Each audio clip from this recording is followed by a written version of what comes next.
Good morning, everybody. Good morning, everybody. Trying to get my camera as level as possible.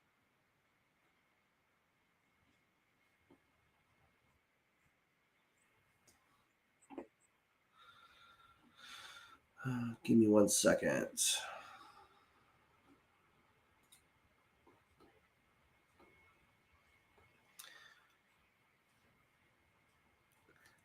Let's start by everybody typing where they're viewing us from.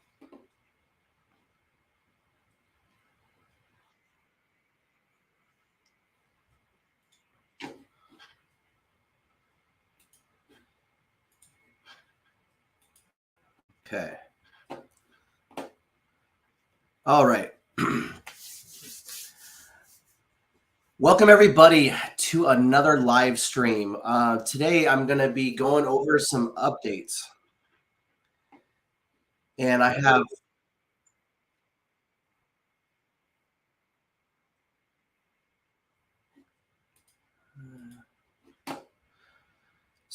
Lee, the Aqua Adventurer, joining us, and he's also got some updates. So both of us are going to do a live stream to kind of update everybody. I got rid of the echo sound, so now I can talk without the awkward silences, and then we're going to start, going over those updates with you guys. Let me pull Lee in here right now.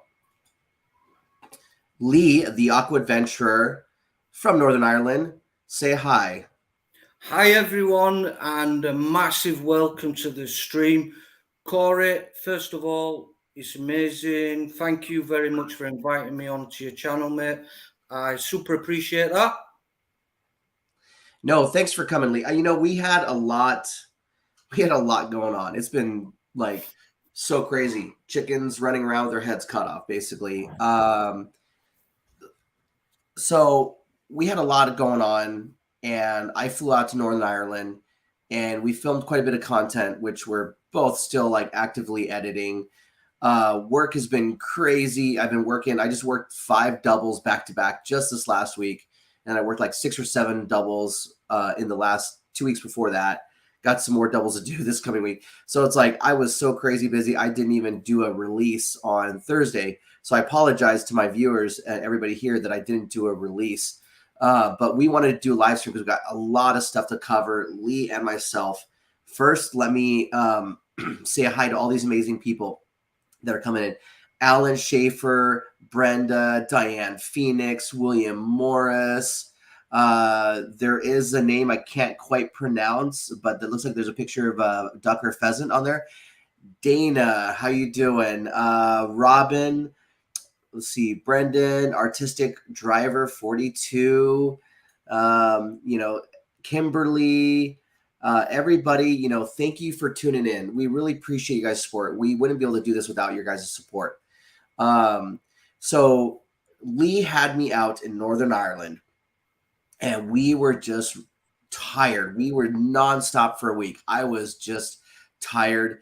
Like I didn't have as much energy as I should have. It was like 10 or 11 o'clock at night. Having just kind of an adult beverage, trying to update everybody. My wife just tuned in too. Thank you for tuning in. Leslie. Yep, she's out running errands with my sister right now, so she's in the passenger seat watching. Denise, thank you for popping in, Denise. So we wanted to do another live stream, just kind of update everybody what's going on. Lee, do you want to go, like, how do you want to do it? Do you want me to go over a couple things and then you go over a couple things, like bounce back and forth? We'll just do a bit of backwards and forwards, mate. Okay. So, first of all, Corey, I want to thank you for taking the time, and Leslie for letting you come over to Northern Ireland. I had an amazing week, mate. I know it was pretty jam-packed because I didn't want you to come over here and we'd do something one day and be lost for the next day. So I had the week planned out, and it was pretty hectic from the moment you landing to the moment you're flying home. We was doing something every day, which I planned. And I understand why you were tired, because you still came over a bit jet-lagged. And it was intense. We were straight into it, full week plan ahead of us. So, yeah, I just can't thank you enough, mate. And I had a great time. and made some amazing memories, mate. So thank you very much for taking time out to come over here and spend the week with me, mate.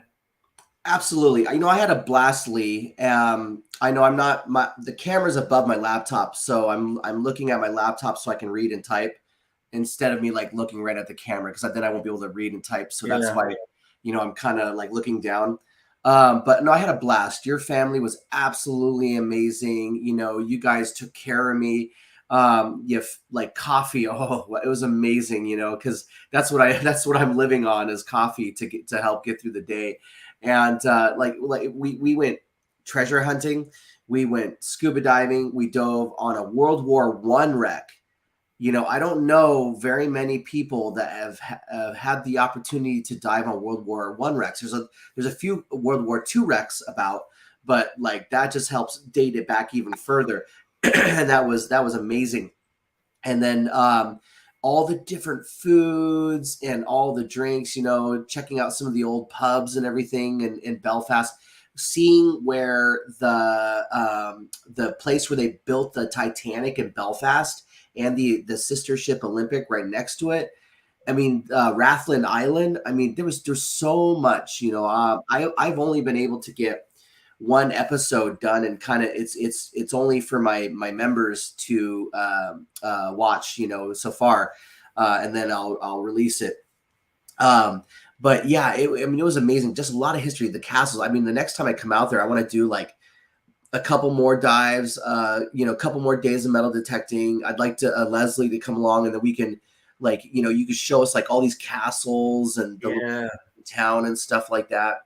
And like last night you were saying like, hey, did you watch the new Dungeons and Dragons yet? And I said, oh no. And you're like, it's out. There's a lot of they had some scenes here and there that were filmed in Northern Ireland, as well as the Game of Thrones, which I already watched all the Game of Thrones. It took, as they were releasing over a few years, and then I binge watched the last few seasons. But so we streamed it, because it's too expensive to go to the movie theaters nowadays. You're dropping like $40, a couple movie tickets, popcorn, soda. You might as well just stream it at home for cheaper. So we streamed it at home. It was cheaper, just had dinner. And it was cool. We saw the scenes that were from Northern Ireland, and even like some of the wooded scenes. It was kind of neat. Did you recognize Ballantoy where we were? Yeah, I mean, it was quick. It was pretty quick. I had to go back on my phone. I was like, yeah, no, it's kind of cool. So I was looking at it and stuff, but it was really cool, and it is really cool to kind of have that, where they like, they came out and filmed, like, because Game of Thrones was a big deal, and I mean, it's pretty cool to even have another movie, the Dungeons and Dragons, the newest one, because I think they had one 23 years ago. They did one, so this is a newer one that they did. But yeah, and it was really cool to see that. But also, I'll point out, thank you for the shirt. The shirt is amazing. Lee has these shirts done where he has his logo embroidered on here. Beautiful shirt. Love it. Keep talking for 2 minutes, Corey. Okay, keep talking for 2 minutes. I have a list. Those of you who have watched like Sam's live streams with me in it, y'all know that I always have a list. So I have a list. We're going to go over some key things to help update everybody. And I wanted to make sure I got a live stream out. We're going to talk about this book, Rescue Me, that I'm going to help promote in just a second. And we're going to go over some things like merchandise. Let's see. I'm trying to kind of get into the whole merchandise thing. So we're going to talk about that in a second. And future trips, working with other channels to help search for missing loved ones, as well as our own projects here in my home state of Washington State. As well as, I have a couple little farm updates that we're doing, and also my future plans to help expand my searching for missing loved ones by adding some more tools to the toolbox. Okay, Lee, Oh, he's got the hoodie. So that's the hoodie that I had some made and had my logo screen printed on the front and on the back. And I had that done right before I joined Chaos Divers and Britain from Depths of History to help go search for missing loved ones. So is it warm, Lee? Because it's cold in Northern Ireland. Oh, no, it's a really warm day today, Corey. Yeah.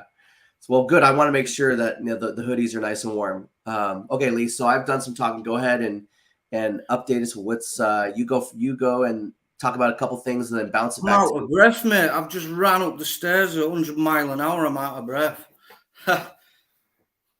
Where was you, Corey? What did you just cover there when I was away getting your hoodie? I just briefly kind of went over some key points. I didn't really go into anything yet, but I just kind of went over a couple little key points. So what I would say is like talk about one thing and then bounce it back to me, and I'll go over like one or two things as well. And we'll go back and forth.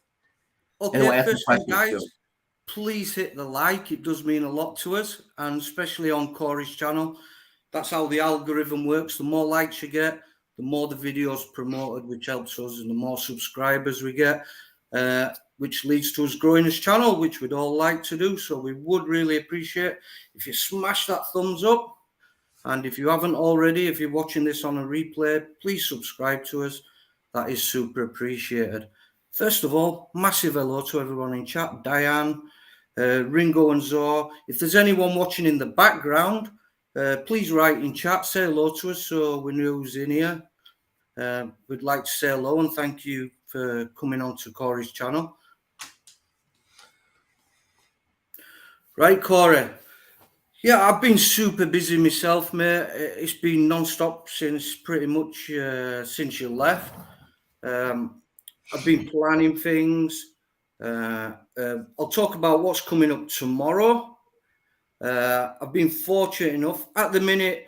Now the water temperature's warmed up in Northern Ireland just a little. All the basking shark have made their way up the coastline. That's from nice. And all around Southern Ireland and all the way up the Atlantic coast, all the way to Northern Ireland.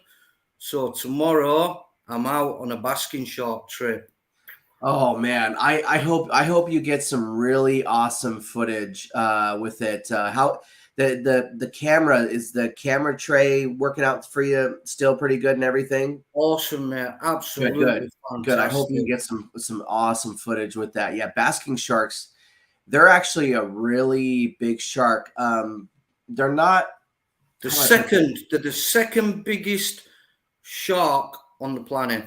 First one being the whale shark. Right. That's alive today. I would say they're not like a big, crazy, aggressive shark. Like they're not nothing anybody has to worry about. You know, they may look big and intimidating, but they're basically the basking sharks. They basically eat what is it? Let me Google plankton. Plankton. Yeah. The schools of plankton that they're opening up and just like getting, because their mouth is like a big net that's trying to capture as much plankton as possible so they can live and grow and stuff. We did have a basking shark sighting several years ago down here in off of Edmonds somewhere. I think the footage was from like a helicopter or something like that, but looked pretty big and intimidating from the air. But honestly, no, they're a really cool shark. That's, if you get to see one of those and get some footage of it, that would just be absolutely spectacular. Yeah, they have the biggest mouth of all shark species, man. And when they open it up, you can see right down inside the fish because they just open it really wide and they look really strange because then all you see is its pointy nose and little eyes on top. And then this big, huge, round mouth. And they grow up to 7 meters long, mate, over 30 feet. Nice. Yeah, the only thing really big that I've seen underwater probably be a whale shark. Yeah. That's pretty. It was being in the water with a whale shark. I dove with them in the Georgia Aquarium, but when we were in La Paz, Mexico, we were snorkeling with them, where you jump off the boat. My wife and I jumped off the boat. We swam like really fast. They're slow as our fast, but it was amazing just to get the little bit of footage to see those underwater. It was amazing. There's some. I was looking at some footage online there, Corey, this morning, and there's a group. There's a group called the Irish Basking Shark Society, and they managed to get some filming, and someone's underwater filming the shoal of basking shark, because they have like a strange breeding activity. They all gather up 20, 30 of them, and then they'll just circle all together in this Oh, big, wow. huge circle. And there's a couple of people in the water filming. Next minute, out of nowhere, although you think they're a huge, slow shark, all of a sudden you just see one just flying up from Wow. the depth. It just misses this diver, and then it breaches the water and comes clean out, and then lands again and just misses another diver. Nice. Wow. Sam and I, Sam the Adventure Man, and some friends, we went down. We were in Nia Bay, Washington, just doing some spearfishing. This is like a year ago, last year, and as we're in the water to go dive, the visibility was a very poor visibility day. It was like a 5 feet visibility. We see something exhaling like ways out, like maybe like 50 to 100 feet out. And so we were like, okay, what is that? And so he put the drone up, and I guess it was a younger humpback or something like that, or I can't remember what type of whale it was, because we didn't see it underwater, and it could have been right next to us and we wouldn't see it because of the poor visibility. But there's all these little schools of little tiny little fish that it was probably eating, and it was working its way up along the kelp beds, where all the kelp forest was, where all those little schools were gathering on the edge. And that's what it was eating. It was going back and forth, just chill, just eating it. And Sam put a drone up, and he ended up getting some aerial shots of it so we could kind of like identify it a little bit. It was pretty neat, but probably it was only like, we didn't even get really close to it. Probably it was like 100, probably 50 to 100 feet away. And then you couldn't even see it underwater if it was right next to you. It was still a pretty cool experience. Nature at its finest, man. No, absolutely. So that's my plan tomorrow. I'm lucky enough. There was one space left. I've been ignoring my internet for a few days, to be honest. I've not been active on Facebook or anything. And I just seen it up there, Aquaholics. One space left on the Basking Shark trip. Wow. I was like, whoa. So Nice. I typed in quick as anything. And then he's like, yeah, your spot, Lee. So that's nice. at 2 o'clock. The boat leaves at 2 p.m. tomorrow my time, so that I cannot wait. Yeah, they were very good. I was very impressed with that dive charter. I would recommend anybody going out to Northern Ireland that we're going to do any diving to link up with the Aquaholics. And I only did one video in Northern Ireland so far. I'm currently working on a video in La Paz. I'm trying to mix it up a little bit. I got a couple videos in La Paz still. I got like 5 or 6 videos in Northern Ireland, and then I got some other one because we dove a sunken sailboat, and we cleared it to make sure no one was inside of it, and then help clean off some of the bad stuff, because it's leaching in the water. But so I got a little bit of content that I'm kind of like backlogged that I have to edit, so I'll kind of bounce around it. But I did promote the Aquaholics in the one video that I did in Northern Ireland so far. So thank you to them and their hospitality and making sure they took care of us. I did all my dive training with them, Corey, and they are a really professional, very good and very professional instructors, and they do go out of the way to make sure you get the best of training. Absolutely. So absolutely amazing setup they've got. And they don't just do diving, they do boat trips, tourist boat trips, so they'll take you around. So they do a Game of the Thrones tour on the boat, and anybody who wants a boat trip around Northern Ireland, scenic, the castles, the Giant's Causeway, they'll take you as well on a public boat trip. Absolutely. Now, can everybody hear me okay? I'm testing out this new microphone I got because I didn't like the headset. I was getting an echo when I was doing voiceovers. It was making me kind of like not like it. So I ended up picking up a microphone, not too fancy one. I can't afford a fancy one, but I just got like a little $50-$60 one. Everybody can hear me okay with it, right? There's no crazy echo or anything like that. Because so far on the voiceovers and the videos, it's improved a little bit. Okay, cool. No, that's cool, Lee. I mean, I'm hoping you like get some good footage of a basking shark. That would be It's hit amazing. and miss though, Corey.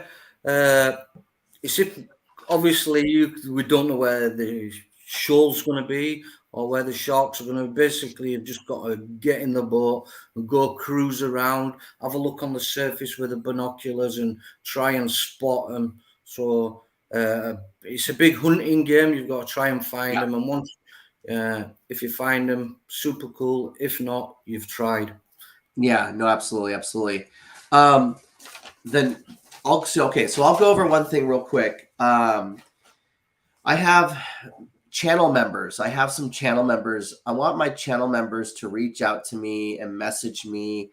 I need to send you guys something for helping support my channel.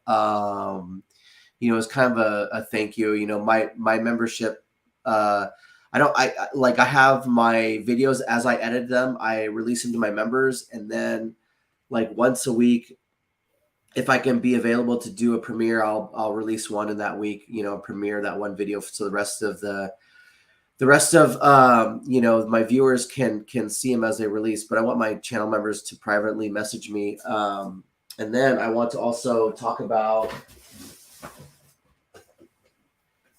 I have a few things that I'm kind of rolling out with, and these are things that like in person, I'll have them in person, especially when I go on a trip where I'm going to be doing a little bit of filming. So we all use water bottles nowadays, right? Because there's a lot of problems with, a lot of stuff not getting recycled. And I'm kind of a big, I've been recycling for years. It's just doing my part, whatever like that. I'm not going total tree hugger, but I'm just saying I'm doing my part to help make the world a better place, because we've spent, countless dives and hours underwater cleaning up trash. And a lot of trash that we pick up is like cans, bottles, plastic bottles. Now, bottles in the ocean, I'm not saying go throw bottles in the ocean, but yes, there are glass bottles in the ocean that become a habitat for marine life, such as gunnels will live inside of them, and they have the opening, they'll just swim in and out of the opening. Little octopus will live inside of them, and they'll, it's a place where they can live to be safe, because sometimes parts of the ocean, especially where I live, it's like a desert, and then you have like a rock that gets dropped, and then you have stuff living on it, and then you can have like maybe anemones living on the bottles and stuff. But what I'm kind of doing is I'm going to be kind of starting to pack a few of these bottles with me when I go on trips and stuff, when as a kind gesture, when people, come up and they help us out,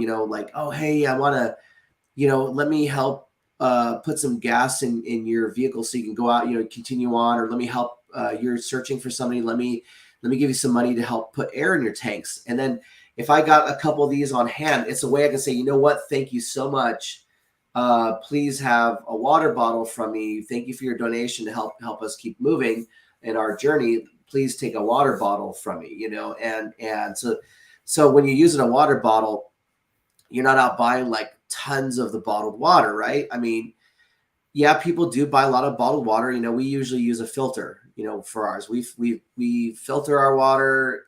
We're on well water where I live, but we run it through a filter, put in a water bottle, throw it in the fridge, throw it in the car, whatever. So we're not buying the Costco size flats of bottled water, if that makes sense. So it's less plastic because when they recycle plastic, you only get a percentage of that plastic back. But when it comes to metal and glass, if you throw a percentage of metal and glass to be recycled, you're supposed to get that full percentage back when they make more, right? But for some reason, plastic, you don't get that full percentage back. But anyway, still recycle. So that's kind of what we're doing. We're going with these bottles. So somebody goes, hey, thank you for helping search and stuff. Here's some money. Put some air in your tanks. Put some gas in your vehicle. Cool. Take a water bottle. I have one on me. Take one. So that's kind of what I'm doing to start kind of getting in the habit of rolling out merch. I will have more merch so far. Like if you go onto my YouTube page, you look at the banner and it will pull up a site, and it will be, let me see, goes to, okay, so it goes to a little page where I'm kind of starting to throw some stuff out there. I only have like 3 designs for a shirt, but you could customize, like there's a section down below where you could take the 3 images and customize anything like that you want. So if you want to make an apron, or you want to make a mug, or you want to make a hoodie like Lee's wearing, or a t-shirt like I'm wearing, you could customize it to make the image as big as you want or whatever. You can add your own text to it, whatever. And then kind of play around with those. I will put more of those images up because I do have a lot more ideas. I do have somebody drawing something. I do have some more artwork to kind of put up. So I'm not just throwing random things up there. I want things that kind of speak to me that like, yeah, that's kind of cool. I can see that on a t-shirt. So that's what I'm kind of doing with merch right now, and then I have a separate company that I go to local to me that I put in some orders for hats and shirts and stuff just to kind of keep on hand as well. So that's kind of what I'm doing with merch. I'm slowly kind of rolling into it. You'll start seeing those at the end of my videos about like, oh, hey, here's my merch, click here, check it out. And these are really good quality as well, Corey. They're not them you hold against the light and you can see through them, They're really nice and thick and warm. Really good quality, mate. No, absolutely. How's your, because you ended up doing some merch. I'm wearing one of his shirts that he had done. Really cool, embroidered, got the YouTube logo on it. It's got his name of his channel right on here. So how's yours been going? Well, Corey, first of all, mate, I just want to thank you. I've been watching the live chat count. We just had 19 people in chat there. So thank you, everybody, for coming and watching this live. It is really appreciated. Don't forget to hit the like as well. Corey, to be honest, mate, I wasn't feeling it with my merch, mate, so I've not put it out there. It's not that I didn't like the pattern and the quality. I don't like ripping people off, Corey. And what it were is the cost of the postage, because a lot of my subscribers are from the States. Yeah, the cost of the postage was the same price as a hoodie. Oh, wow. Just to post one hoodie to the States. And I thought, I cannot charge that much for a hoodie. And I wouldn't expect people to pay that, mate. So I haven't put them out, mate. If people want to message me privately, because people will just see the figure and they'll be like, wow, why is he charging that much for a hoodie? Do you know what I mean? But half of that was just the postage alone from Northern Ireland to the States. And I wouldn't ask anyone to pay that, mate. So I didn't put them out there. Well, see, that's what I kind of like about the website that is linked to my YouTube channel. And let's see, the name of the company is, I actually ended up watching a YouTube video to help pick like something to go with. Where's the name of the company? It's Spreadshirt. It's one of those companies, it's Spreadshirt. You kind of throw your logos up there and, whatever images you think is cool. And then, people, what they do is they go in there now.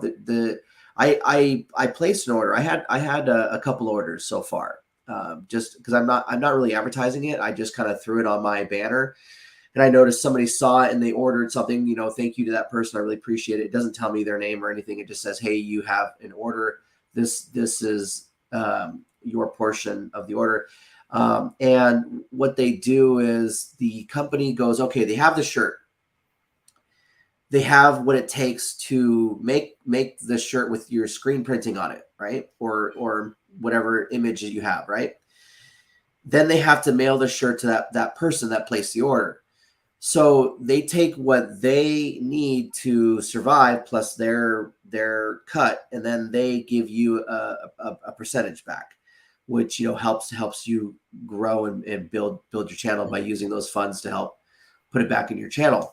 Because that's what that's what I'm doing. I'm putting all my funds back into my channel. I have a job. I work many hours, but I can't afford everything. So I'm trying to have all the funds I earn from YouTube and stuff to go back into it so I can continue to grow, continue to help people, continue to bring people content all over the world and all the marine life.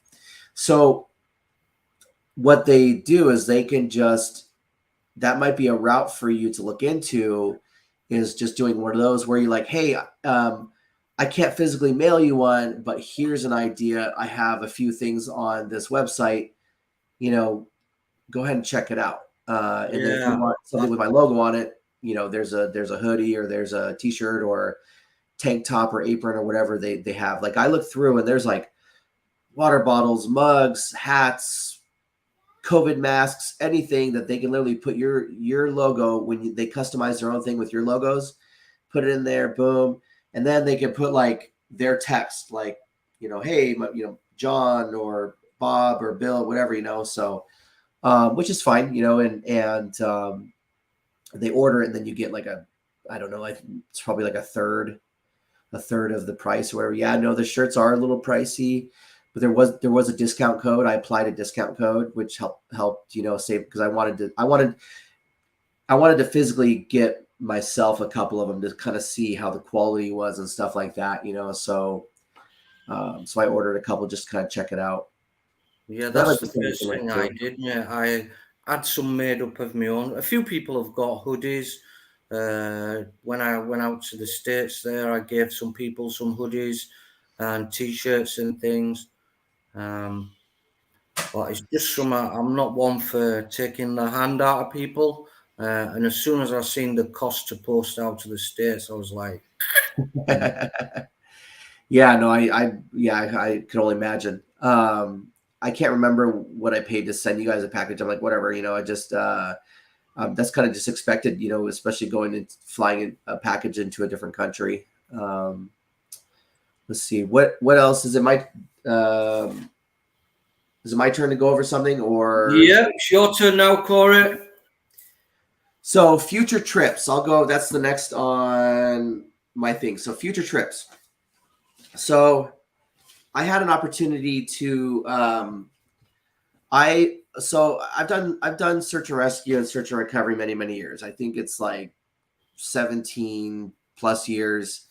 Did a lot of rescue and recovery when I was a ground pounder, packing people out of the mountains, out of the woods, the country, setting up LZs to where either the Navy or the Army could help fly out our patients. And that was back when I had two legs. That was back when I was younger. Now as a diver, many years ago, I joined as a search and recovery diver. All of our missions are recovery. They're either, you're recovering evidence, you're helping pull a vehicle out of the water, you're helping look for a missing person, you're recovering a missing person. It's for us to be rescue. It's you have to literally have your gear on, waiting for something to happen and then jump in for it to be a rescue. And unfortunately, it takes a while to mobilize a team, because when an incident happens, they go, hey, I saw somebody in the water, they were yelling and stuff like that. And they go, okay, so they send help. They send the fire department, they send EMS, they send police, sheriffs, Coast Guard, looking for the person. they cannot find the person, the sheriff's office calls us and they said, hey, we need you guys to get down here. We can't find this person. We need to put divers in the water. Okay, so then we mobilize and we drive out there. So by then, like an hours went by, maybe 2 hours went by, or they say, hey, the conditions are terrible.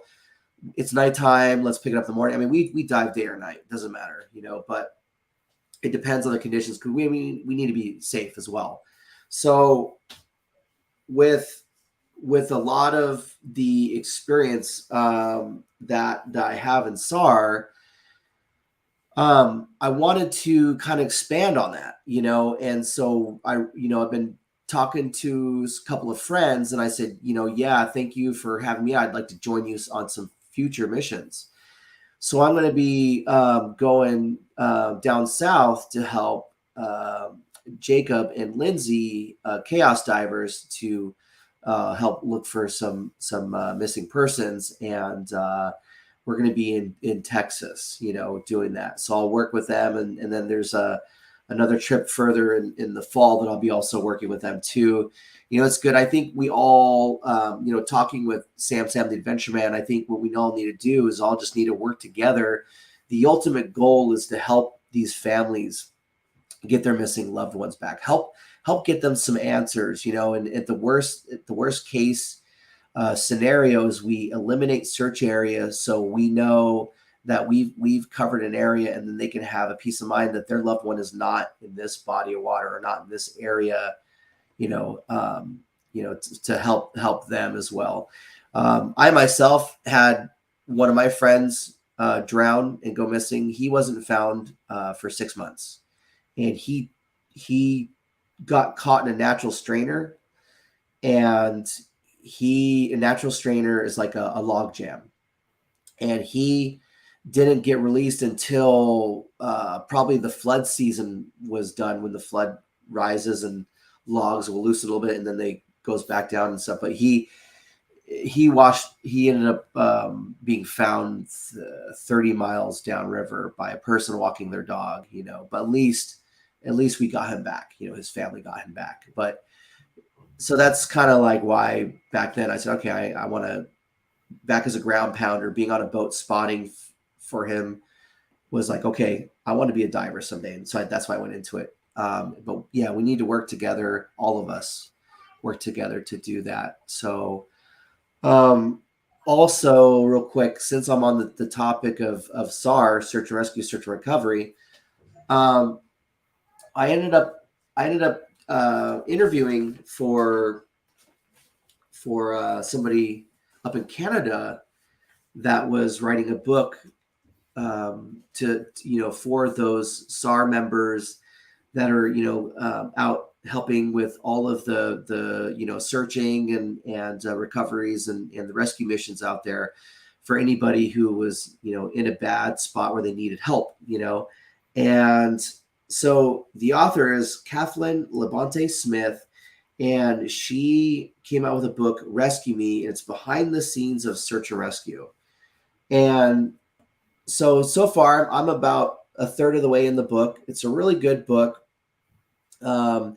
She did interview me a couple of years ago, and I kind of went over a couple of old missions and a couple of more recent missions and stuff like that. And so I want to, I'm helping promote her book, and on my YouTube channel under my community section, I put a date up there where I'm going to be at the University of Washington bookstore helping promote her book. And then I also put a link in the comment section below that of the Amazon listing where you could buy this book. And it's actually not even it's just $20. It's actually not that expensive for a book. It's a great book.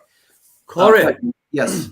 Once we've finished this, can you put the link in where if people are interested, they could actually purchase that book in the description afterwards? Yeah, I can do that as well. I'll copy that link. But to kind of give you an idea about this book, since we're already talking about the book, so it's not just diving. Well, of course, you see somebody that's rappelling off of a helicopter, probably a corpsman, and you see somebody in a Stokes basket that he's trying to rescue. I'm going to just flip open real quick. I'm not going to read anything. I'm just kind of go over the sections. We have talks about avalanche rescues, cave rescues, desert rescues, dives, ground rescues, ice, canine, mountains, mounted search and rescue, plane crashes, ropes, swift waters, still missing, and then on and on. And I talked to her. I told her, I said, man, I have so many stories and about missions that we've done in the 17 plus years that I've been in SAR and on broken up on 2 different teams doing 2 different things in SAR. And I said, and plus there's so many people out there that should share their stories of what we go through. I mean, we are volunteers. We have given our time and money and dedication to helping others out there, helping bring their lost loved ones home. And it was a great tribute that she did. Like her husband is even a SAR member, so I'm going to try to get that link after we do this live. That way you guys, if you want to, you can support her, buy a copy of the book. It's only like $20. It's on Amazon. I just recently got it, so I'm only about a third of the way in it. And she did put a section on there for me talking about a couple cases. And then one of the most biggest cases that I was on many years ago, over 20 years ago, when I was 19, we were on the Green River Killer case. And the Green River Killer case, he's still alive to this day. He's in our Walla Walla facility, maximum security, but he was a serial killer. And we did our part to help put him away by searching for human remains. And we were literally digging, we were cutting all the bushes and blackberry bushes and everything like that, getting to the ground, shoveling the dirt into the buckets, giving it to the detectives so they can pass it off to the people that were shaking the dirt in the screens. And sure enough, I was very skeptical at first, but sure enough, they were finding bones. We had one of the teams next to us and the right side of us found a bone in a drainage that was running into the Green River. And, they found a human bone all muddy and caked and everything like that. So I was like, wow, this guy's dumping ground was 5 minutes from his house in Kent, Washington. So there's a little blip on that in here, in our part that we did in the Green River Killer case, and that was a big, we're talking like I was a little kid hearing about it, and then being 19 years old there, where it was happening was a pretty big deal for anybody who was there that was in search and rescue. That's awesome, Corey. Yeah, I should probably even just do a video about it, and to help educate you. Yeah, that's super interesting, mate. And you could and that was put some story, a clip about him, and he's still alive, and they don't even really know how many so they didn't find everybody. They said, okay, we found this many, but there's more. They believe that there was, we all think there was more, and then he's just so gone and crazy, he just doesn't even know. I think the most recent one I thought was a 2011 that was found in Auburn, which is in King County, not far from where we're at, and they went to him and they said, hey, human remains were found here. Is it yours? And I think he just said, oh yeah, that's fine. Yeah. And it's like, really? I mean, where are the details, but that's why I think he's just so far gone, and because of his plea deals and everything that they did for him. But anyway, so he's warehoused in Walla Walla at our maximum security facility. So maybe I will do a video about that down the road after I get caught up with all these other editings and talk about our experience and how SAR played a big role. All right, Lee, your turn.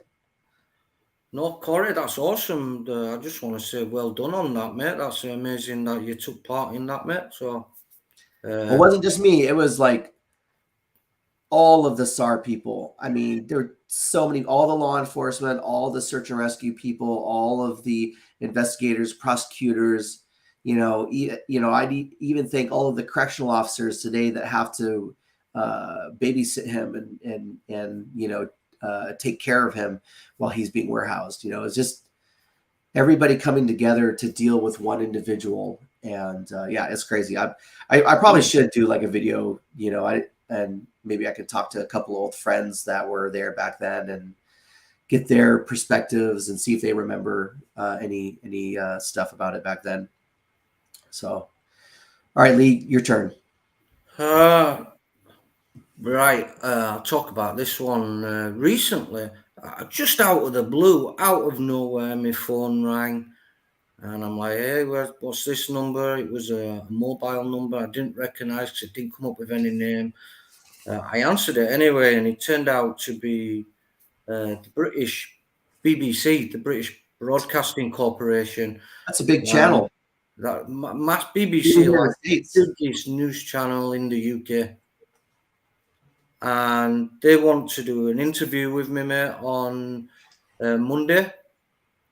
So I'm going to do an interview with them, and they want to talk about what I've been up to, my channel, a bit of detectoring, bit of diving, my trip out to the States. They want to talk to me about everything and what I've got upcoming, which is awesome. So I cannot wait to go on there and talk about all the things I've been up to, the things that I've got coming up.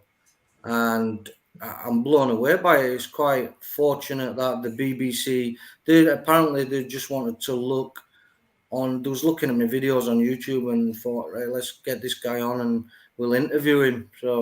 So the BBC. Let me interrupt you for a second. I'm sorry. So the BBC, British Broadcast Center Corporation. As a kid, me growing up, it was Channel 9. And so we grew up watching that because we had Mr. Bean, Red Dwarf. Yeah. Black Adder. Yeah. There was something else I can't remember. There's all kinds. One where Mr. Bean was a copper. Which one where Mr. Bean was a copper on that one? He was a cop. I don't know, man. In London. Anyways. So, but Mr. Bean, I know what you mean, yeah. Right, but Mr. Bean was like kind of the main thing, like he was like the main, like. So when I watched him in his silent comedy, to all of a sudden, like, oh, you hear his voice in Black Adder. It's like that's kind of weird, but I still watched it. But you should see if they'll have Mr. Bean come interview you. That would be amazing. Oh, that would be awesome, wouldn't it? No, but I mean, that's kind of cool. Can you think you can kind of record the interview for your own stuff, or? Oh, I'll get a link for it. Yeah. Okay. So I spoke to her about that, and I've had the BBC get in touch with me before, mate. And I did about a year ago. I did a big cave cleanup in Northern Ireland where 40 years of rubbish from the ocean had washed into this little cave, like a bottleneck, and it had squashed in and gone up. And basically everything had collected in this cave over 40 years. Oh, wow. And I volunteered to help this diving club go in the water and clean it up, because obviously environmental cleaning, I'm all for that, mate. So I gladly volunteered. And they managed to see that video on YouTube. And they got in touch with me and asked me again if they could use some of the footage in one of their documentaries. Absolutely. And I said, yeah, that's fine if you put my YouTube channel in the credits. Yeah. And said, oh, I don't think we're prepared to do that. I said, oh, right, yeah, no chance. I'm not signing it. You're not using my footage. They have to give some kind of mention to you. They can't just mate. They just wanted to piggyback my footage, mate. So they're gonna act like, oh yeah, we like as if they were the ones that did the cleanup. Yeah. So I naffed them off, mate. So I didn't go ahead with that one.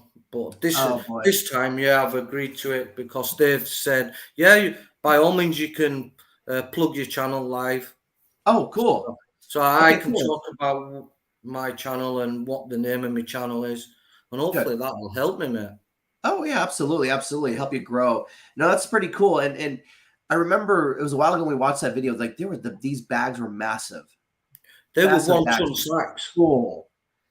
full of just trash pulling out of there. 23 1-ton sacks full. Yeah.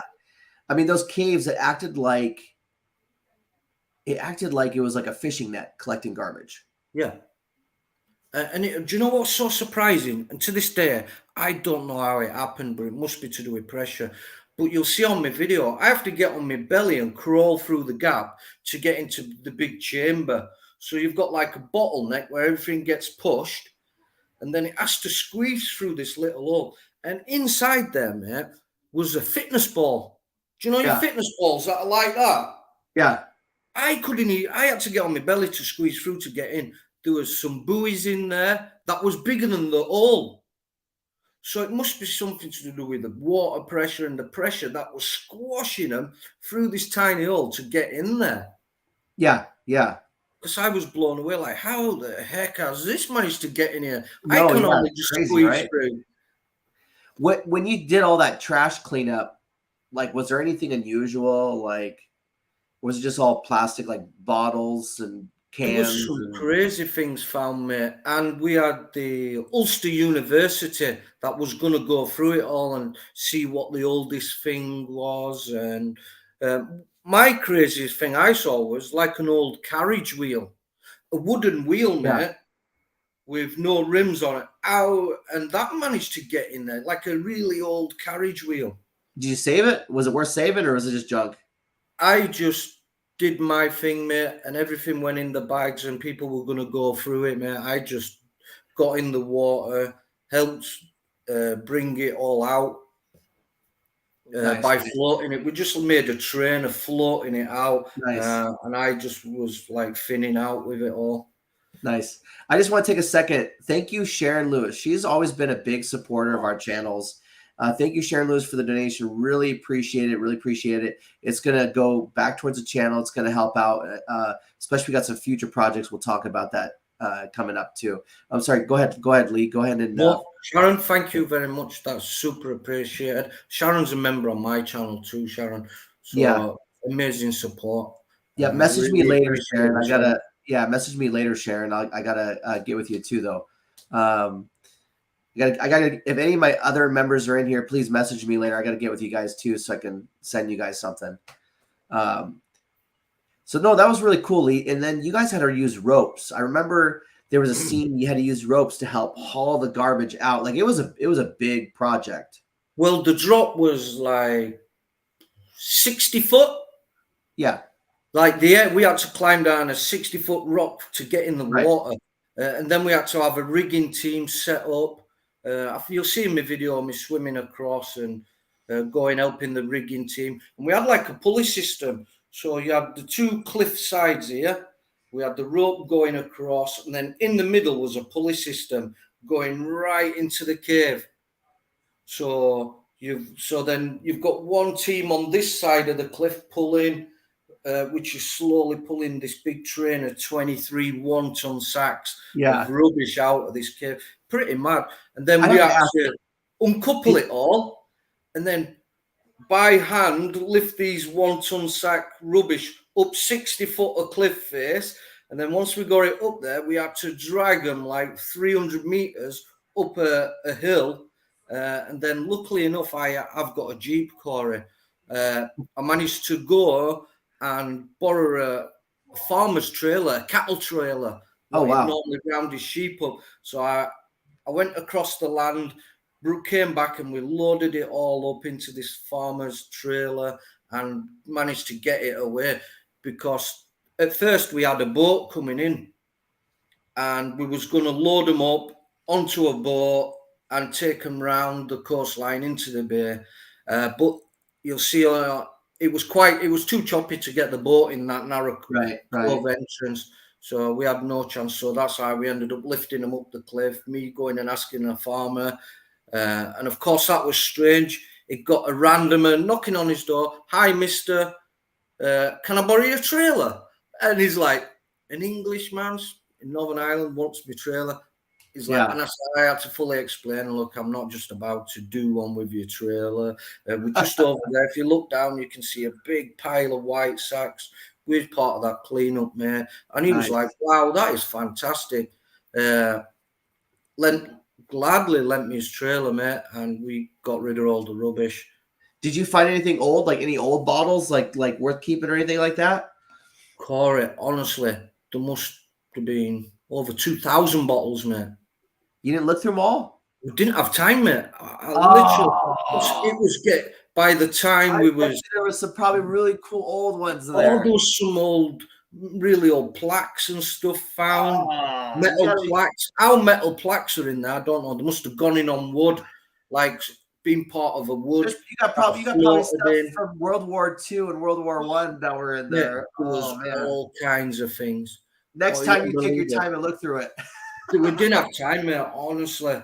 I was like every time because we do a lot of trash cleanups too. I like that's one of the things I really admire about Samthe Adventure Man, that doing the trash cleanups with him. Sometimes we find some really old stuff, you know, because he's really an inspiration, that he loves helping clean the environment. And you know, we didn't meet that way. We just met just to dive many years ago. But he loves doing the trash cleanups. So when I help him with the trash cleanups, sometimes I find some old stuff, you know, like I found some pretty old bottles. And then when you and I did the trash cleanup in Port Stewart, Port Stewart, yep, good one. Port Stewart, and I found two old bottles. They're still soaking in vinegar to get the barnacles off and clean it up. That way I can scrub them.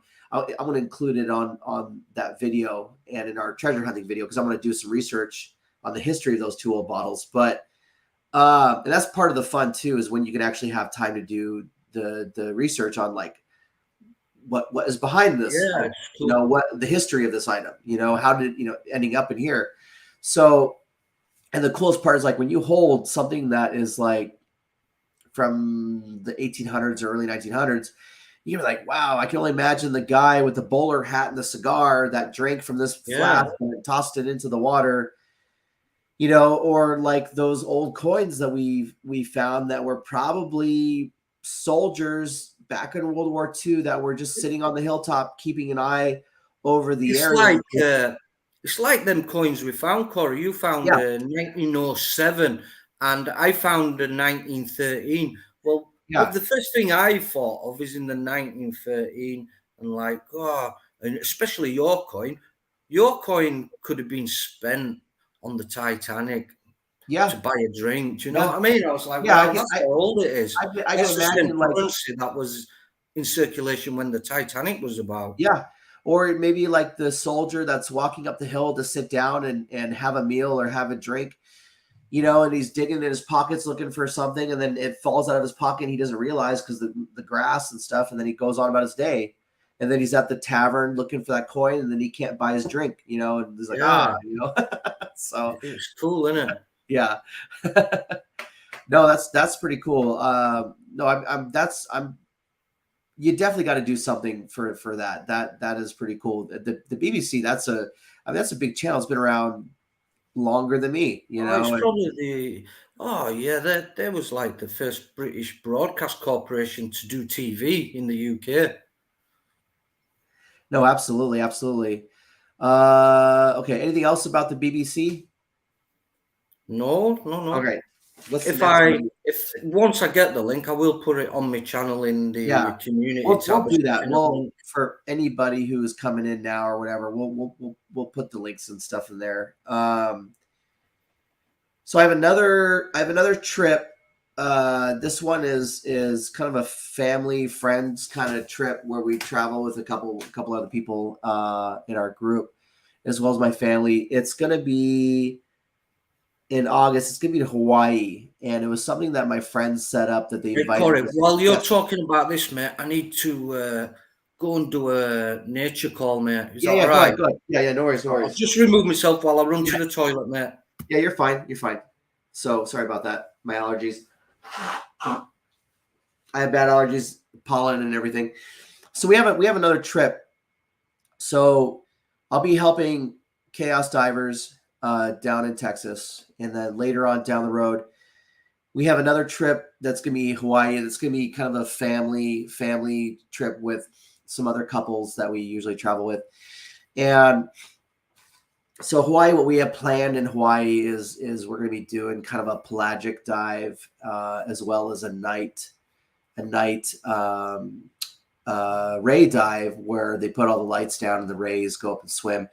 So I'm really excited about being able to film that stuff for you guys and show you guys later about it, about Hawaii. I think it's the big island, as well as some of the culture, food, and stuff like that we'll have down there. Some of the sites, the beaches. After that trip in the fall, I'll be helping chaos divers, and not really sure what area that we working in to help families. After that, in the wintertime, I know my wife Leslie was interested in going to Tahiti. So it'd be a little pricey, but it should be enough time where we can help pay it, and to where we can go to Tahiti to show you guys some of the marine life down there in Tahiti, and then it gives an opportunity for my wife and I to just kind of take a break from work and relax and stuff like that. I work a lot of overtime, and I comp it to take time off. That's why I take so much time. That's my job is just extraneous with all the work that I have to do. But that's kind of our plan so far. So that will get us to the winter time. I don't know what else I'll have planned then. We had a couple updates on our farm, and Leslie, her channel, the Cooper's Pacific Northwest Homestead.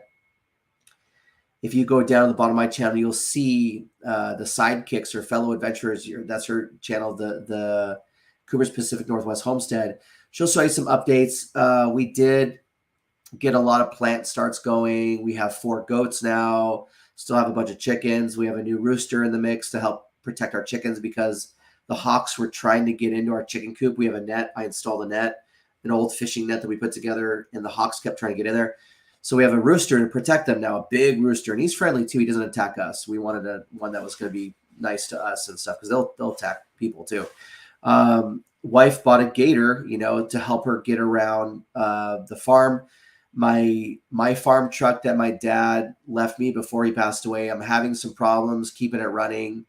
I have to keep jump starting it. I bought a new battery, such and such. So she got a gator that we could use to help do our farm chores, fixing fences and stuff, because we just did a bunch more barbed wire, did a bunch more work around the farm, and so that's kind of a couple little farm updates, so I love watching your farm, Corey. I like your goats, mate. I particularly take a shine to your goats, mate. I like no, watching what absolutely. they're up to. They all have their own characters, and it's kind of neat watching them all run around and jump. The older one was kind of picking on the 2 young boys, but now I think they kind of got their pecking order done and out of the way. Now they coexist, and so they all go out to the field to eat. They all go back inside when it rains. They're fair weather goats and stuff like that. So Lee, go ahead and talk about something real quick. I kind of went over a couple things, and I'm gonna grab something to show, and I'll be right back if you want to talk about something real quick. Maybe talk about our future plans, like in Ireland, Northern Ireland. All right, Corey's. That's the first time I've been metal detecting when Corey came over, and I really enjoyed it. There was something about just being out in the open, fresh air, bimbling about, wandering around, see if you can find some history. And I really liked it, so I've decided I want to get myself a good metal detector so I can do a bit more of that. Because where I live in Northern Ireland, I'm literally surrounded by hundreds of acres of land. And I know all the farmers, and all the farmers have given me permission to detect. So I've got silly amounts of land to be detecting at. And it's really nice scenic land too. So I can't wait to do some more detecting. And Corey said he's going to come back next year. Is that right, Corey? Yeah, I'd like to come in the summertime when it's a little bit more warmer, less wind. And then bring Leslie, and I'd like to probably get a little Airbnb close to the water so she can beachcomb. Yeah. And I want to rent a car. so I can drive her around, but I want you to be the tour guide. So maybe what I'll do is just have you pick us up, and I'll just put gas in your car. I purposely didn't show you everything because I wanted to save some things for when you come Yes. out with Leslie. Yeah. Like there's some really Well, we amazing were castles so around busy here. too. Like I could spend a year there, and I would still have a lot of things that I wouldn't see. You know what I mean? Yeah, it's amazing. Like I forgot, it weren't till you'd gone back, and I was like, oh, I wanted to show Corey this. Less than a mile away is the old mill where they cut the decking planks for the Mm-hmm. Titanic, mate. And that's less than a mile from my house. At the time, it was the biggest wood sawmill in entire Ireland, and it was Right. the only place big enough to cut the decking planks for the Nice. Titanic.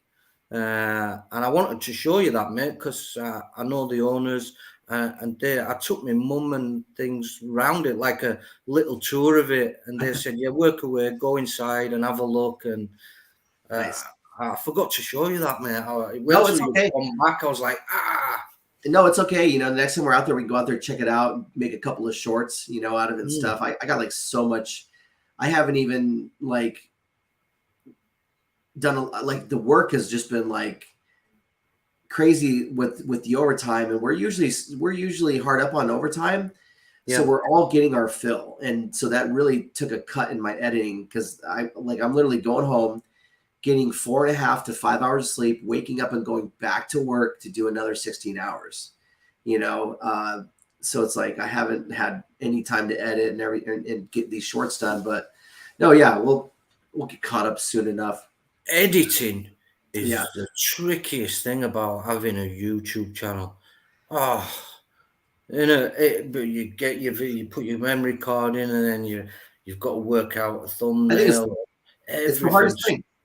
Yeah, it's the it's hardest absolutely the thing, hardest thing. the most time-consuming thing. It's the least enjoyable thing, Yeah. part of it. But a lot of people, when they talk to me, they said, "Hey, your videos from back then, like this is like in person or a messenger or whatever like that. Your videos from back then and your videos now, there's been so much of an improvement." Yeah, And I'm just trying I've to seen that on slowly your grow. channel. Yeah, Your filming quality, yeah, Corey, has gone to a different level, mate. yeah. Um it's crazy too because like when I first started the YouTube channel for fun many years ago, it was because people kept asking Sam and myself, "What do you see underwater?" And so I was like, back then it was a GoPro 2 was the newest thing. We were just kind of throwing some random stuff up there for whatever.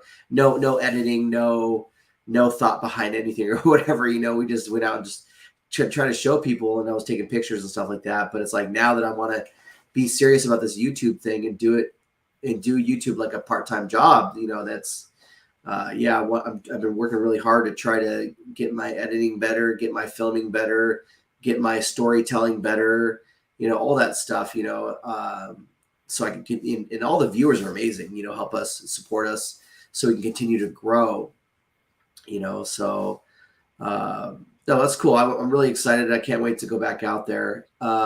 Is it my turn to talk? Yep. Go Okay. ahead, Corey. So I've been upgrading my gear, because gear breaks down, and your gear is kind of your gear is what helps keep you alive underwater. So you can't just buy something and just let it just degrade to nothing. You have to maintain it. You have to update it. You have to replace it. So I ended up putting together a backplate wing, and I really love my backplate wing. But because I had to put it together myself, I have been buying the parts to build a second backplate wing to take on vacation trips. So I'll have my backplate wing for here at home, and I'll have my backplate wing that I can take on trips. And what people don't know a black backplate wing is, it's just the backplate that goes on your back with some straps that are attached to you, and it's got a wing that's like a bladder that holds air to help you, like a buoyancy compensator, so you can float. So I've been putting together, so everybody knows that green is my favorite color. To be specific, emerald green is my absolute favorite color. one of my friends, as I'm shopping for a backplate, he found me a backplate. My friend Nate, who I do quite a bit of traveling with, so he picked me up this beautiful green aluminum backplate. That for me to build and put together a new backplate for my trips, so I can have my cold water kit and I can have my warm water kit. And it matches well with your watch, mate. Oh yes, matches my. I love green. So my office is a mess. Then what I have is I picked up another set of neon green and black ditch pockets to put weights in on that back plate. I picked up my, it's going to be a single tank. So I picked up the straps and I went with Halcyon again because I really liked their stuff. They also have this pattern that grips your tank. It's kind of an octopus pattern. Oh yeah. So I like that. Yep. So I went with Halcyon to pick up those to support one of the dive shops out there. I had my leftover webbing with my first back plate when I switched it to a adjustable strap, and have all my leftover D-rings and stuff like that, my stainless steel D-rings that I'll reuse instead of buying new stuff, and then the screws to attach the back plate to the wing. That's pretty much it. So also, I've been doing a lot of reviews on my channel with Orca Torch, and I've been working with a couple people that do Odepro lights and Orca Torch lights, doing these reviews, and the reviews kind of help me with producing a video, to be able to, anybody can produce any kind of video, but to help me produce a good, organized, informal video that, can help other scuba divers down the road with equipment, because I needed dive lights. All my dive lights were 10, 12 years old, and I'm throwing them in the garbage because they were too big and clunky and they stopped working. So I needed to buy dive lights, and all of a sudden somebody reached out to me and said, hey, review our dive lights. We'll just give you the dive light, and I've been, every time I did a video, they really liked my video. They said, it's so informative, do another one here, pick. And I'll pick I super like the quality of them as well. Yeah, it's not bad. Are really a good light, mate. I've had a good work with them now. No, absolutely. It's like, and I do really like them. Yeah, and I've had other people say like, yeah, I know, I really like them. They're inexpensive. You're not going to go broke. There's they have over 1,000 lumens on their lights. So they literally just sent me, after I just did that one video like a week or a couple weeks ago, they literally just sent me another light. So I have another light to do research and do another review video on, and I'm going to take this light when I go down to Texas to help chaos divers search for missing loved ones. And this is going to be, let me open this box. This is the first time opening this box. I literally just got it yesterday, but I'm giving everybody kind of a sneak peek on this light before I do a review, break it down and do a review on it. And boy, it's really in here, isn't it? How many lights do you have now with Orca Torch? Just two. I've got the D710, and I'm really thankful to them, actually, because they did put a bit of trust in me, and they sent me the D630 V2, the new big canister light. Their flagship dive light they sent me. So which is like it's like $500 and something, man, $600 for that one light, and they trusted me to do a really good review on it. So I'm super thankful for them sending me that, mate. Nice. So I'm not going to tell you which kind of light this is because I don't want to give it away, because I'm going to do all that in the review. but this is a nice little compact dive light. This is more of a ideally for a nice backup light. So I'm gonna, and look how nice and tiny it is. Like if you're traveling, you don't have to take big clunky stuff. I'm gonna do a review on this one, and I'm gonna do a little bit of underwater and above water review when I go down and help chaos divers. And they had three nice options, and I said I'm gonna go with the blue. And then I asked my wife. I said, "Hey, do you need a light anywhere, like in your vehicle or anything like that?" She's like, "Yeah, sure." So like after I'm done reviewing this, I'll give it to her because they're waterproof. It's a nice light, so that way she's got kind of a light. I like the color of it. Yeah, it's a nice blue light. They had. I was like, I got all my lights are black. Let me go with. They got a color one. Let me go with a different color one. So this is going to be a light that I'm going to do a review on in the future. Yeah, that's really nice, mate. Matches your backplate and your watch. No. If they had green, that would have been cool. If that's just the thing. It's so hard to find green when it comes to diving gear. It's usually the colors that everybody can find diving. It's either blue, black, red, or sometimes it's like yellow. And like my friend Nate that I travel with, his favorite color is purple. And so it's hard for him to find colors that are in purple. And like his wife, she likes pink, and she also likes light blue.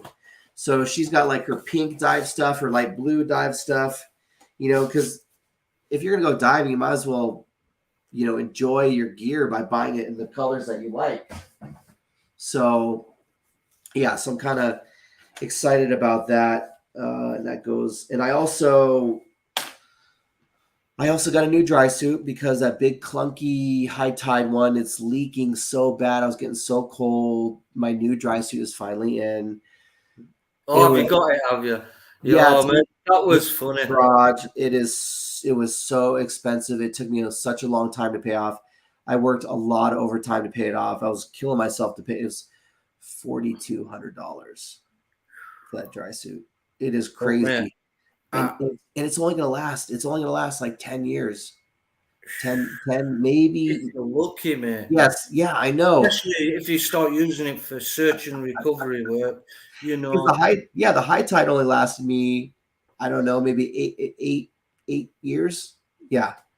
So, and I have to literally glue the whole inside of it to try to get it to stop leaking if I want to preserve it for like, if I'm doing like muddy lake diving, Mm-hmm. Okay. So do you have anything else to go over? Because I have one more thing. No, mate, I am going to leave it up to you. I just want to quickly say hello to everyone in chat. Sharon, thank you for staying with us. Andy, Manic Mechanic, appreciate you jumping in on the live. We've got 12 people still here. If you're in the background, pop in the chat, say hello so we can acknowledge you and say thank you for spending your time with us. It's really appreciated. If you haven't already, smash that thumbs up. It does really help us. And hang in there because I'm going to go over this one other topic, and then we're going to have questions. We'll go over questions, and then after we go over questions, I'll have to pop off here. Wife is yelling at me to do something outside, so I'm sure she's getting some chores. Yeah, I'm heading out tonight, mate. Oh, okay, all right. So make it quick. Okay. And the wife's, I can hear the wife. Elisa's getting mad. I think she slammed the ironing board extra loud on purpose. I will send Lisa a very nice bottle of wine for allowing you to take time away from your family to help in the live today. I will send her a very nice bottle of wine. Okay, so with all this overtime I've been doing, and with me expanding my niche to also helping others and stuff like that, searching and stuff like that, and putting it on YouTube to help cover like our expenses of like gas and air and stuff like that. I'm going to be getting a small boat to get side scan sonar. So I'm going to be talking with Jacob and Sam, and what I will do is I already kind of have my hands on a small boat. We did look at another one yesterday, and yeah, it was really cool, but it probably wouldn't work out for our situation. I do have a small boat that I have to make sure the fiberglass is okay. I don't have to patch a fiberglass or anything like that, but I would need a trailer, a little trailer, and then I can get the side scan sonar for it. I want something that a couple people can sit on it comfortably, and I can have a little spot to put a little anchor and just a set of dive gear. That way, if and this one is going to be meant for scanning lakes. I'm not really going to take it on any crazy rivers. Not going to really take it in the Puget Sound. It's just going to be for lakes. Not looking for a big crazy boat, just lakes. My friend Mark, who passed away last June, our other friends, they do have his boat, and they are kind of working on the engine and stuff like that. And the thing is with side scan, you can move it around from boat to boat if you have to. And if we do use that for search and rescue, because it's already set up for diving and stuff like that. And I talked to my friends about it, and they said, yeah, we get the boat running. We could use it to help look for people out in the Puget Sound, So, but right now, what I want to do is I want to get a small boat, get some side scan, equipment on it. Sam's going to help me mount it. Jacob's going to kind of teach me more on it as well when I go help him. And once I get it put on there, like Sam and I, we could take both of our boats out, and we can have more people with us, because then he could take somebody, I can take somebody, and we can go, like, he goes one direction, I go the other, so we can clear a lake faster. It's adding another little boat to the fleet. It's giving me time where if Sam's busy, I could take it out, and Leslie and I and can take it on a lake, and I can practice. I can start trying to get the practice, because there's a lot of trash, and there's a lot of sunken boats and stuff like that, logs, stuff that I can just practice. Because when I'm going on missions, I'm the diver. I'm not scanning. I'm the dude in the back, geared up, ready to jump in, from setting up the mission to jumping in the water to doing the recovery to debriefing and going home. So now I want to step into that role where I'm going to be doing some scanning myself. I want to learn. I want to build that experience. So it's gonna cost money. Now I am saving up a little bit of money with the overtime that I'm doing. I might need help. I might reach out to the viewers for donations later. I don't even know right now. I don't want to run out and blindly buy something. I need to know what is going to work for what I want to do. I want to know what is going to be the best unit that is going to work for what I want to do. I'm not going deep sea scanning. I want to just go lakes, so I might not need to get the most fanciest thing. I need to find a boat that's going to work. If the boat that I have here, if it's got a leak and it can't be repaired or whatever, I might have to go look for a totally another boat. Then I got to look for an engine, stuff like that. So I'm not asking for anybody to financially help yet, but I need to see what I need, and then whatever I have saved up. And I had some money from donations for a drone. I had some money, a little bit of money in donations for searching for people. Since I'm going to be using this for search, I might just pull those monies I have set aside to that, as well as my money from overtime, and then ask the viewers if they want to help out. I also, doing the merchandise, trying to sell a little bit of t-shirts, try to use that money, just all kind of try to get a piece of equipment, another tool for my toolbox to help look for people that I'm going to, spread the awareness on the channel. So that will help. So that's going to be a direction. What's up? You get eggs? You want to show the eggs that you just get? My wife just gathered eggs, and is this one half a day? And there might be one or two more. One or two more. There's like 11 in there. Almost a dozen eggs. And this is it's only noon. It's only 12 o'clock noon. It's already almost a dozen eggs in here that she ended up getting. You need cool. that. They look, Corey. Yeah. They look quite big as well. They look quite big. Right? Oh yeah. We don't give them chemicals. We just feed them the scratch, and then we give them the table scraps. And we have a couple barred rocks where they lay big double yolker eggs. And yeah. So Corey, that's amazing news that you're going to help the other teams out by getting your own gear as well, mate. That sounds amazing. And guys in chat, you heard it. If you want to help Corey, just by purchasing some merch off him, He's already told you and been transparent. The profit, the little bit of profit you do make from merch, is going to go towards new search equipment. I don't want people buying stuff for me. I feel very weird about that. I'd probably say, hey, I'm going to spend my money to try to get something. If anybody wants to help, I would really appreciate it. I don't want people buying stuff for me. I feel weird. I have a job. I work very hard. I pay my bills. I try to work overtime so I can have a little extra money to be able to do my passion in life, which is, going out diving and then being able to just share it with you guys. So I don't even know what I need right now. I'm in like the research kind of phase. And this is where I'm going to like get some value information from Jacob, get some valuable information from Sam, go out, say, hey, this is what I want to get everybody, who wants to help. If you want to help now, you could buy a t-shirt right now. It helps. You can do a donation. You can join as a member, that helps, and then, when I'm ready to buy, because I'm thinking my goal is by 2020, what is the next year? 2024. By 2024, I want to have my own setup to where if something happens, Sam and I can both grab our boats, both grab a couple extra people, and then go out and try to do some searching if we can, unless it's like crazy rapid rivers and stuff like that. But yeah, that's kind of where I want to do, because we have a lot of lakes out here. So and I'd look forward to if you make content and bring content out as well. That'd be fantastic, man. No, absolutely. Yeah. Because I'd love to get the experience of learning, now we do have people. I have a guy on my SAR team who's a side scan sonar expert. He knows more about side scan sonar than any people that you've seen on YouTube, even more than the AWP guy. He did it for the Navy. He retired from the Navy doing underwater robotics.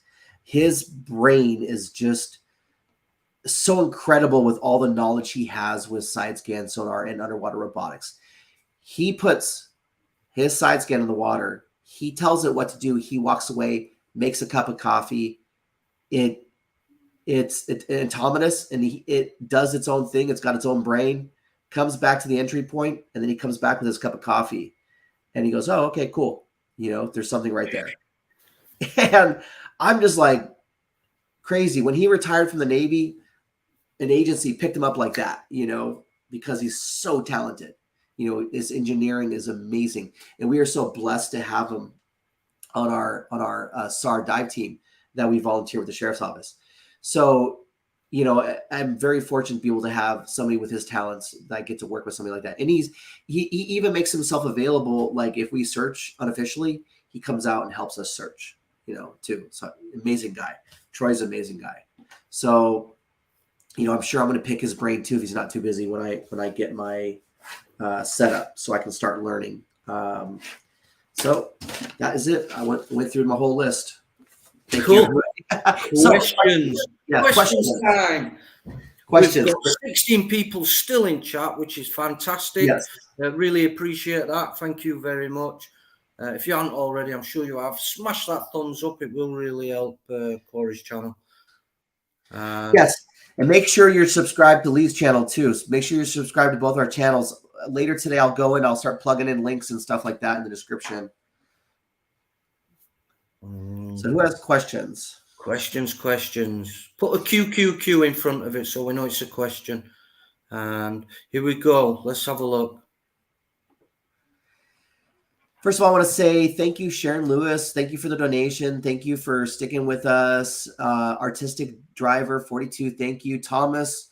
Thank you for a Manic Mechanic. Thank you, Diane Phoenix. Thank you. Thank you all for being in here. Thomas. Hi, Thomas. Alan Schaefer, and let's see. Any questions, guys? William Morris, thank you. There's 15 people in. There's more people in the background. I wish these people in the background had come in chat. They all fell asleep. Lurking around in the background. And if it means picking up somebody else's brain, absolutely, it's great. Networking is such an amazing thing because you can bounce ideas. Do you know what blows my mind, Corey? Yeah. What's that? When I first set up a YouTube channel, who would believe that further down the line. I think it's 2 years, just I think not quite. Yeah. Maybe I don't know. Oh, Runny Egg. Hey, Oh, Runny. hi Derek. Good to see you, Runny Egg. Good to see you, Runny. I hope you're all right, mate. Who would have thought that down the line I've been to America? One of my friends I've met off YouTube has been to Northern Ireland to visit me, and we've done some amazing things and made some amazing memories throughout my journeys already. And that's crazy, just through the power of setting up a YouTube channel. I mean, you've got Runny Egg there. In less than 2 weeks, I go over to the UK, and I'm going to spend some time with Derek at a holiday resort place.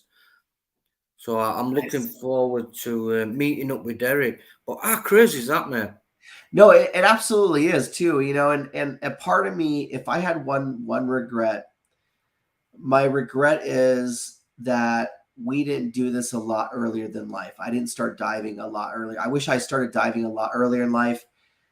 I wish I was doing the YouTube a lot more earlier in life so I could be more successful. You know, I mean, don't get me wrong. I mean, I serve my community in my job doing my own thing with my agency, but I, you know, I feel like this is a lot more less stress, a more stress-free environment, trying to serve the community in this aspect, you know, trying to go out and use my skills to help find people's missing loved ones.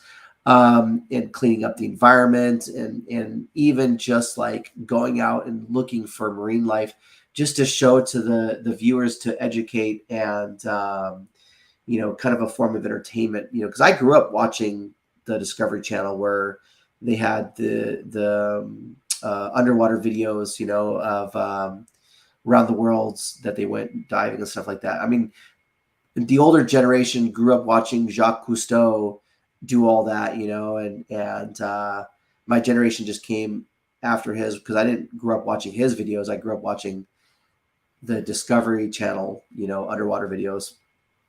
I remember my first diving trips. There weren't even GoPros or anything, mate. You used to have to buy this underwater camera thing, and go and take the film, roll the film to be developed, mate. Yeah. Like a disposable dive camera.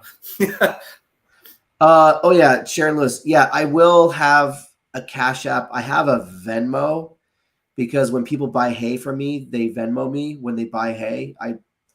Okay. I live on a farm.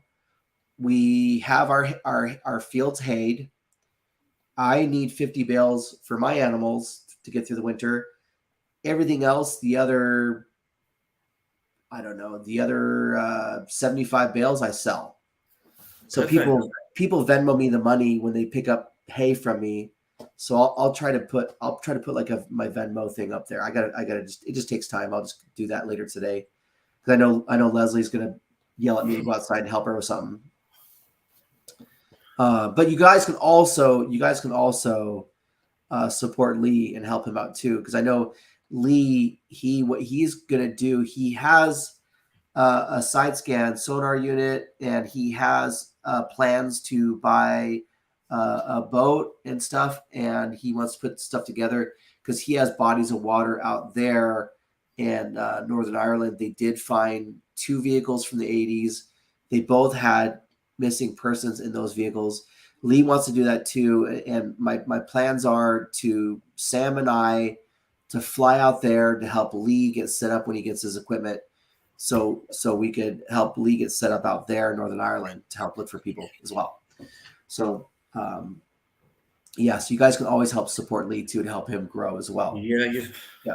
I don't like asking, Corey, a bit like yourself, but I'm grateful for any support. And I feel really weird. I feel really weird about it too. That's kind of why I was like, I went and got some bottles with the logo on them. That way, if people will say, "Here," I said, "Okay, you know what?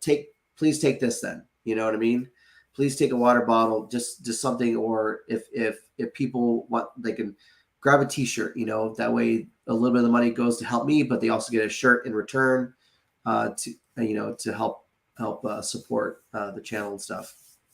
Oh, I've got something funny. I'll just show you something. Who else has a question? Yeah, it's crazy, William Morris. I didn't realize you lived out here because I know you're in Vegas, and we wanted to go out to dive the bomber, and the guy who was supposed to take us out to dive the bomber in Lake Mead, he kind of bailed on us and just sent our money back.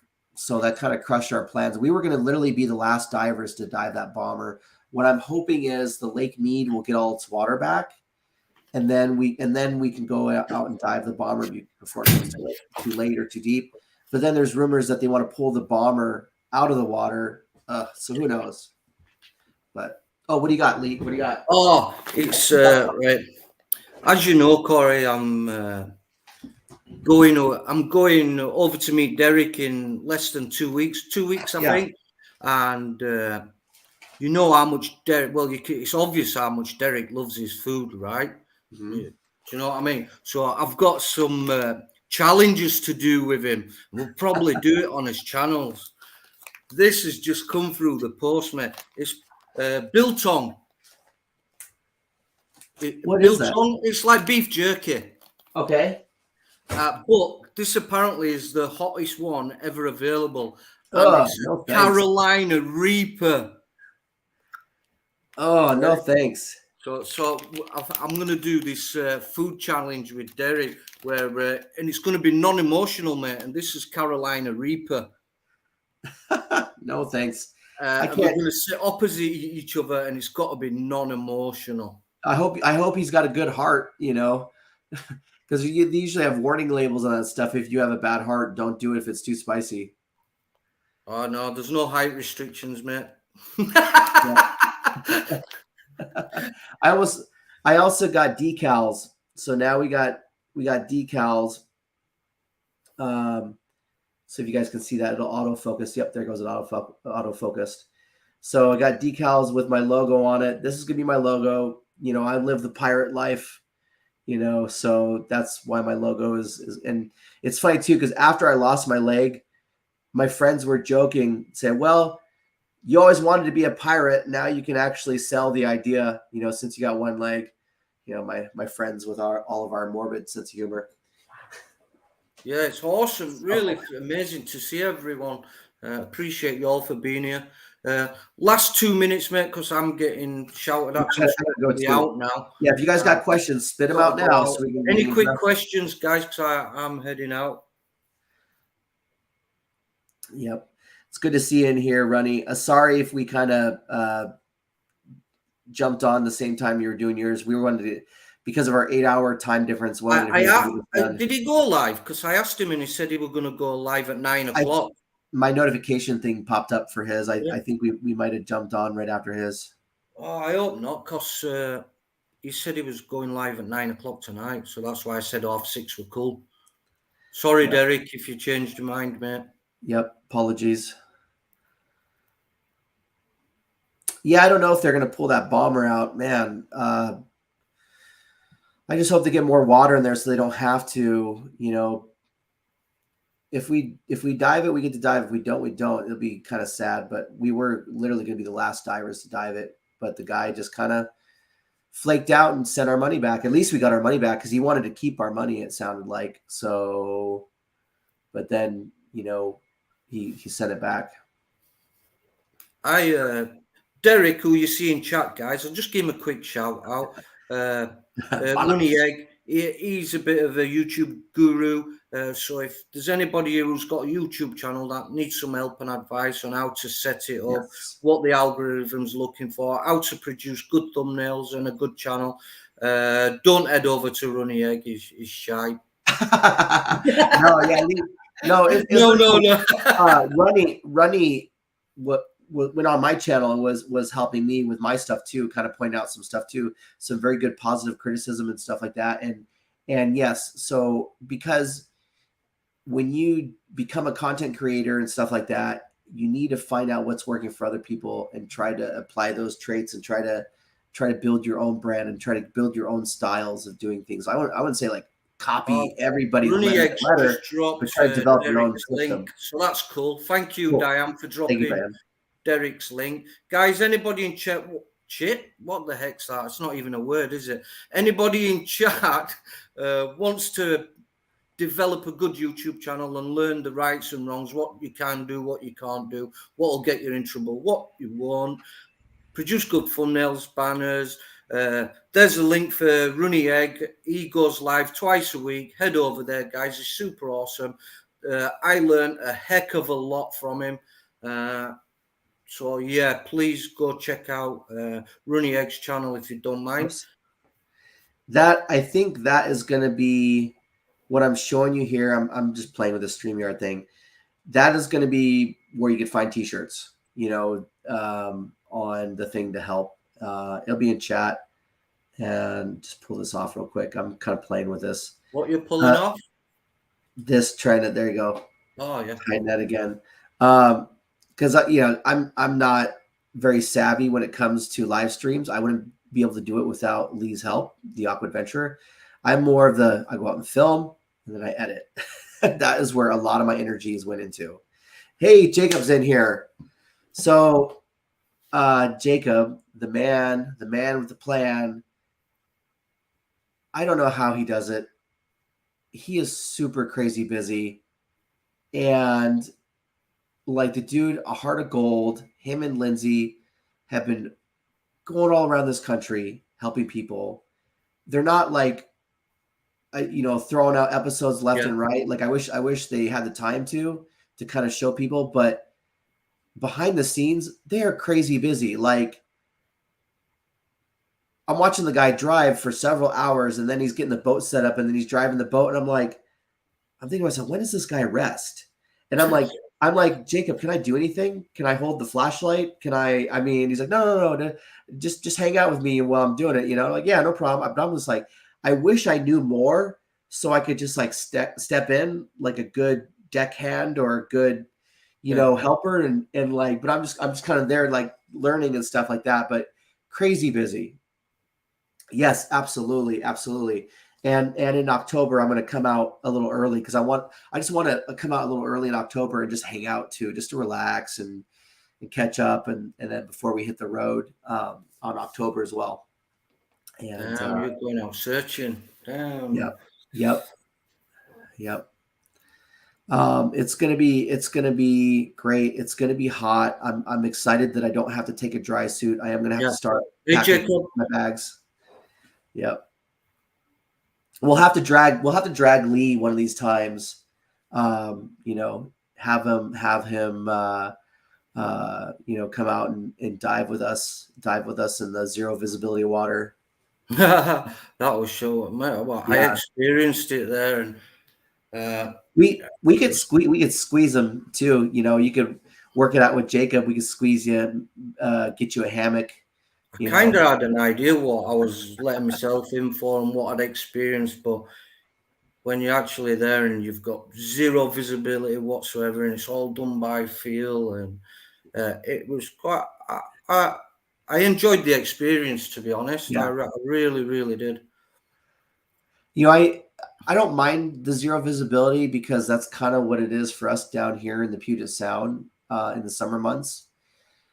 Spearfishing in zero visibility is kind of crazy because I've literally came around a corner and bumped into fish and then shot them, you know, and then brought them home and ate them, you know, but because I literally like, and that to me, that's kind of easier to find the fish because if I can't see in the water, I'm sure the fish can't either, you know, but then you come around a corner and then they're sitting right there on the rocks.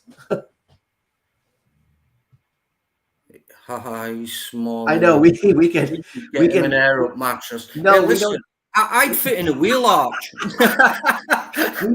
we don't need to get him an air mattress. We can get him one of those floaties, like a floaty, like the one with the alligator, the shaped alligator or something like that. One of those little floaties that you take in the pool. Brilliant. He's not that short. He's, you know, I only got a couple inches on him. You know, he's about my height. He's the tunnel rat, the guy who always has to go into the tight spaces. Yeah. Anybody else have any questions before we? Yeah. Has anybody got any questions? Yeah. If you want to check out Corey's merch. Yep. Lee's got some too.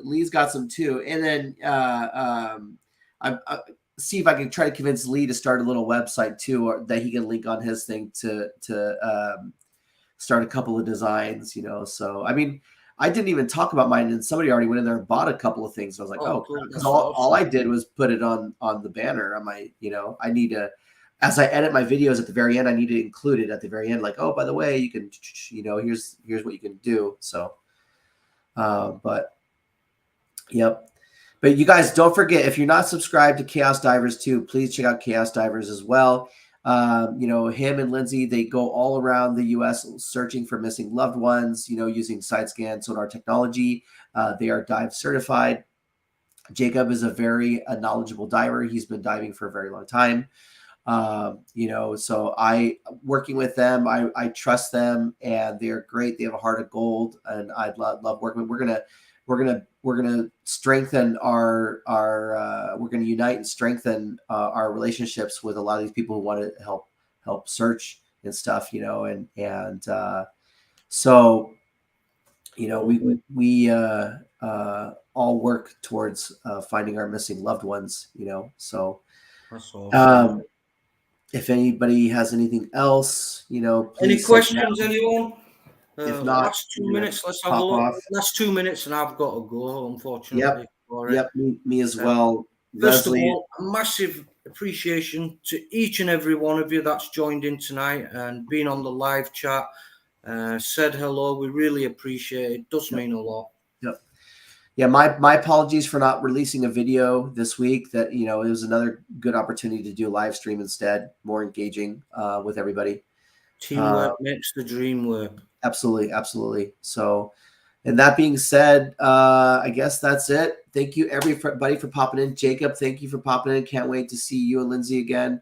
Lee, man, I can't believe I wish a year could go by real quick so I can come back out there and visit with you and the family again. Ori, it was awesome, mate. I can't thank you enough for coming out here and visiting me. Absolutely. I super enjoyed it. I made some amazing memories, mate. Absolutely. It was awesome meeting you and spending time with you. We did 5 dives, didn't we? 5 dives in total. Yep. Five very cold dives. Yep. We did the World War I wreck. We did the Raffling Island Wall. Yep. We went off Sheep Island. Sheep Island. Yep. And where was the Port Stewart.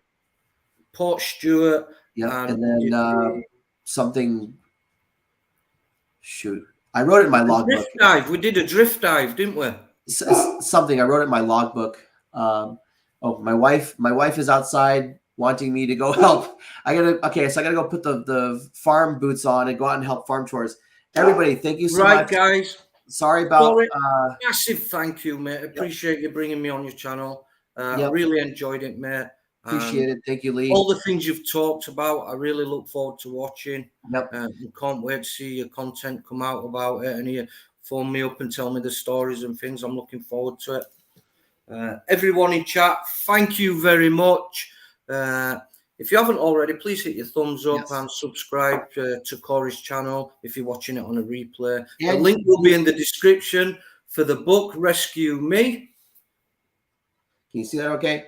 Rescue Me, Behind the Scenes of Search and Rescue by Cathalynn Labonté-Smith.